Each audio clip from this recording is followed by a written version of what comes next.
Valorant's patch 12.0 goes live today. Here's what you need to know. There's a lot to unpack in this one, but I'll cover the agent changes first before moving on to the other things like the new gun, map changes, and lots more. Harbor is actually getting a noteworthy buff. Firstly, the slow on his ultimate is having the duration increased from 0.6 seconds up to 2 seconds. Additionally, the same slow buff is applied to his Storm Surge. On top of that though, the explosion from Storm Surge will no longer require line of sight to apply the near sight and slow effects, and the wind up time has been decreased so this ability will pop faster from 0.8 seconds down to 0.6 seconds. Next, Tejo is getting a few changes.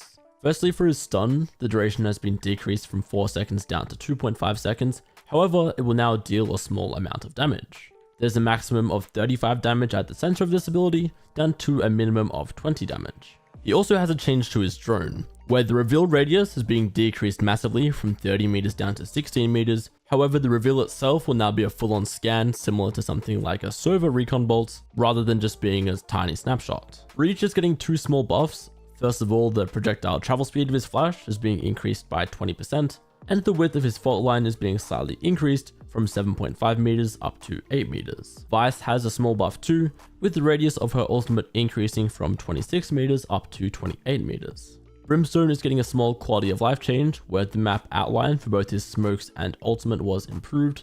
And Sage also has a quality of life change bordering on a buff, where the heal now has updated targeting, so you can more consistently heal allies even if all you can see is their head. Next up, Breeze returns to competitive in this patch. I broke down all the changes in a separate video, so go check that out if you're interested. It's worth noting that all losses on Breeze will have 50% reduced RR loss for the first 2 weeks of the act, so don't dodge this map if you get it. To make room for Breeze, Sunset is being removed from the map pool. For further map changes, first we head to Haven, where this breakable panel was added to avoid those early round deaths to wallbangs. Then over on Corrode, 2 walls have completely solidified to avoid spam. There's this one over on the A site, and then this wall over on the B side. Both of these walls will no longer be penetrable with any weapon, including the Odin.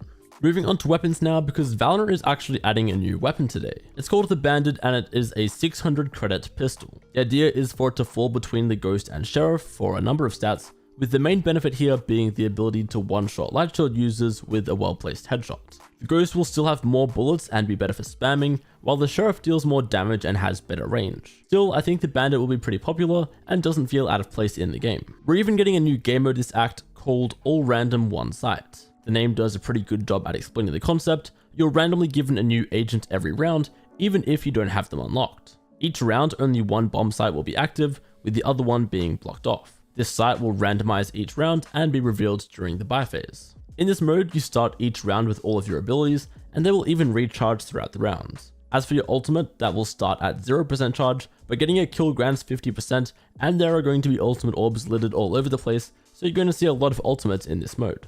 The guns or loadouts are going to work similar to Team Deathmatch, where there are different options you can choose from that will escalate through stages as the match progresses. That's mostly it for in-game content and updates. However, there are a few more changes that are relevant and worth talking about. First things first, there are updates to Hidden MMR.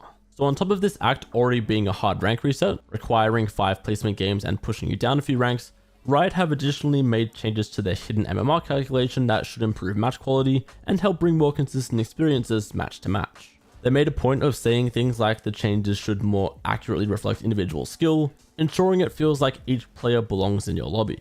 For most people, your rank will more or less stay the same, although some players may experience a shift. Speaking of players, there are also some updates to player behavior.